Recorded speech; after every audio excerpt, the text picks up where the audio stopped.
Dwarka sector 7 में चल रहे स्वदेशी मेले के आखिरी दिन सांसद मनोज तिवारी, भाजपा नेता रूबी फोगाट व अन्य अतिथि पहुंचे और इस मौके पर भाजपा सांसद मनोज तिवारी ने मेले में घूमकर लोगों से बात की, साथ ही साथ अपने गानों से लोगों को मोह लिया।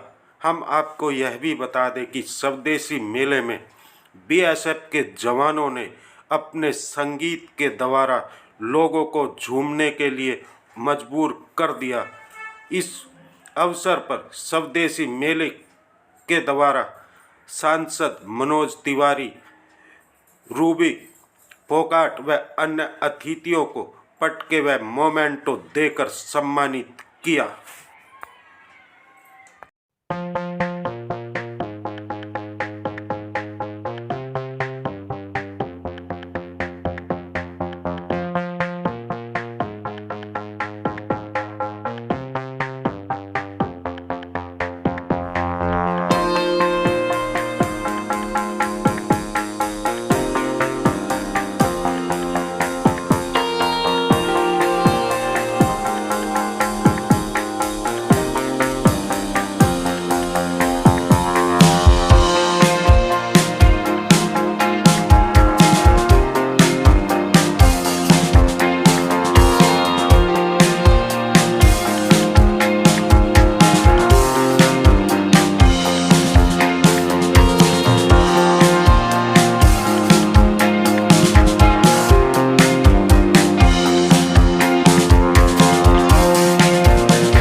स्वदेशी मेले में आए और जिस तरह देखा कि संगीत के द्वारा यहाँ पे एक रौनक अलग नजर आई।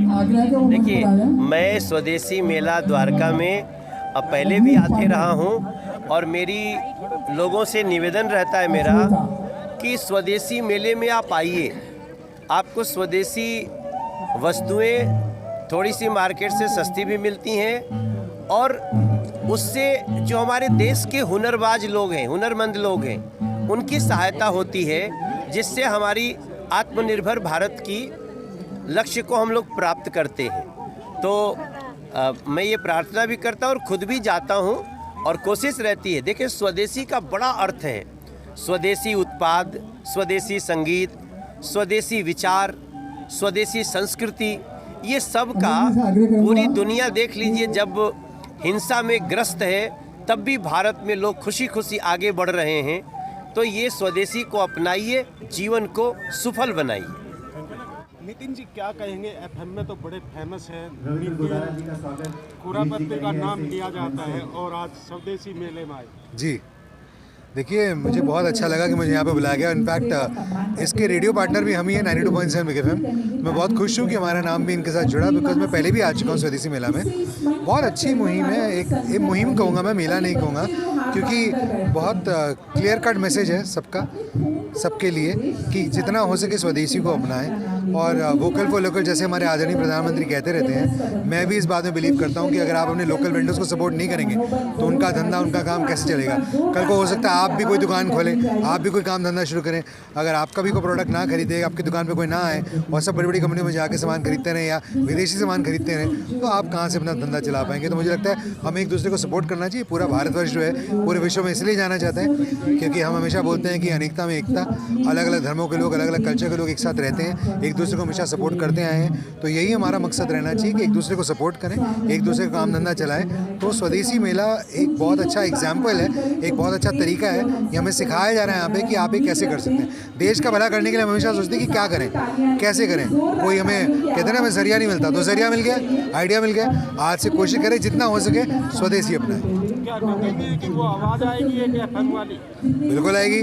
आप देख रहे हैं हर खबर आज़ाद जी के साथ और मैं हूँ खुर्रा पादरी दिन। मोदी जी क्या कहेंगी, स्वदेशी मेला चल रहा तुम्हारे साथ में 2014 से आप यहाँ पे आए, सम्मानित भी आपको किया गया। सर्वप्रथम मैं दत्तोपंत ठेंगड़ी जी को नमन करती हूँ, क्योंकि स्वदेशी मेले में मैं जब जब आती हूँ मुझे उनकी बहुत याद आ जाती है कि किस तरह से उन्होंने पूरे देश से आह्वान किया है कि अंतिम विजय तक हम सभी लोग डटे रहें। और हमारी अंतिम विजय तभी है जब पूरा देश माननीय प्रधानमंत्री जी के आह्वान पर वोकल फॉर लोकल को आगे बढ़ाते हुए स्वदेशी अपनाएं। स्वदेशी जो हमारे देश के बने हुए प्रोडक्ट्स हैं, उत्पादक हैं, उन सभी को अपने घरों में लाएं, अपने घरों में ज़्यादा से ज़्यादा अपने देश की बनाई वस्तुओं का इस्तेमाल करें। मैं रजनीकांत वशिष्ठ, वरिष्ठ पत्रकार हूँ। 39 वर्षों तक पायनियर ग्रुप, जनसत्ता, नवभारत में मैंने काम किया है और लखनऊ विश्वविद्यालय में पत्रकारिता पढ़ाई भी है। और अब अपना एक डिजिटल प्लेटफॉर्म शुरू किया हुआ है, उसका नाम है मीडिया फॉर सिटीजन। बस ये है। क्या कहेंगे, आज स्वदेशी मेले में आए आप द्वारका के, कैसा लगा है? बहुत ही अच्छा प्रयास है। देखिए, आप इस देश को आज़ाद कराने में गांधी जी की जो स्वदेशी की भावना थी, उन्होंने स्वदेशी वस्त्रों के जरिए, कपड़ों, विदेशी वस्त्रों की होली जला करके जिस तरह से जो अभियान शुरू किया था, वो इस देश को आज़ाद करा गया।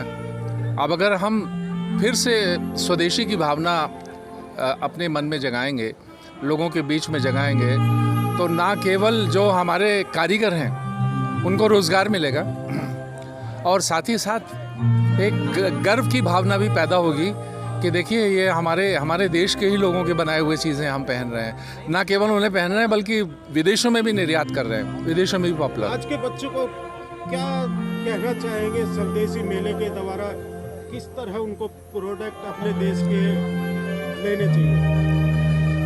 मैं बच्चों से यही कहना चाहूँगा कि जो विदेशी ब्रांड हैं वो ठीक है, वो प्रतियोगिता में उतरे हैं, लेकिन एक नज़र अपने देश के कारीगरों द्वारा तैयार किए गए सामान पर भी डाल लेना चाहिए। भले आप उनके पास मत जाइए, वो चीज़ें मत खरीदिए, लेकिन देखिए, अगर आपको अच्छा लगे उसे अपनाइए। क्या नाम आपका? मेरा नाम श्वेता है। श्वेता जी, क्या कहेंगे, मैं देख रहा कि स्वदेशी मेले में आप आए घूमने, क्या ऐसा नजर आया स्वदेशी मेले में? यहाँ पे सबसे अच्छी बात तो ये है कि सारी चीज़ें मेड इन इंडिया है। स्वदेशी मेला है तो ऑब्वियसली भारत के अलग अलग राज्यों से यहाँ पर लोग आए हैं अपनी अपनी कला का प्रदर्शन करने के लिए।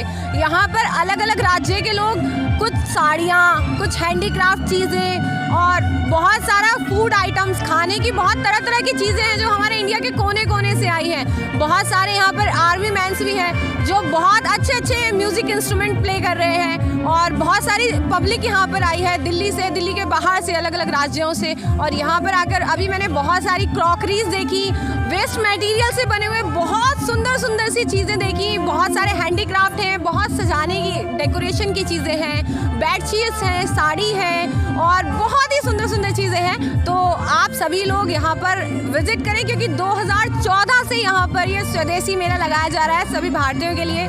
कहीं ना कहीं हम सभी लोग अपनी सभ्यता, अपनी जो पुराने कल्चर हैं उसको भूलते जा रहे हैं। तो ये स्वदेशी मेला हमें याद दिलाता है हमारे पुराने कल्चर की, हमारी सभ्यता की। यहाँ पर बहुत सारे मॉन्यूमेंट्स बनाए गए हैं, बहुत सारी अलग अलग तरह की चीज़ें बनाई गई हैं जिससे हमें हमारी पुरानी सभ्यता दिखाई दे, जिसमें उस सभ्यता की एक झलक है कि हमारी दादी नानी या हमारे जो परनानी दादी, वो जो भी पुराने लोग थे वो किस तरह से यहाँ रहते थे, हमें कैसे पाला है, कैसे उन्होंने अपना एक जो रूटीन है वो बनाया था। कुएं से पानी भरना, जंगल में जाकर लकड़ियाँ लेके आना, चूल्हे पर खाना बनाना, तो वो सारा का सारा एक हमें बिल्कुल मॉडल की तरह से यहाँ पर बनाकर दिखाया गया है। क्योंकि आधुनिक युग में जाते जाते हम सारा पिछला कल्चर भूल चुके हैं, और हमारी जो आने वाली पीढ़ी है वो शायद ही ये कल्चर उन्होंने देखा हो, तो उसको दिखाने के लिए बहुत सुनहरा मौका है। ज़रूर यहाँ पर आएँ, अपने बच्चों को लेकर आएँ और उन्हें दिखाएं वो पुराना वाला भारत।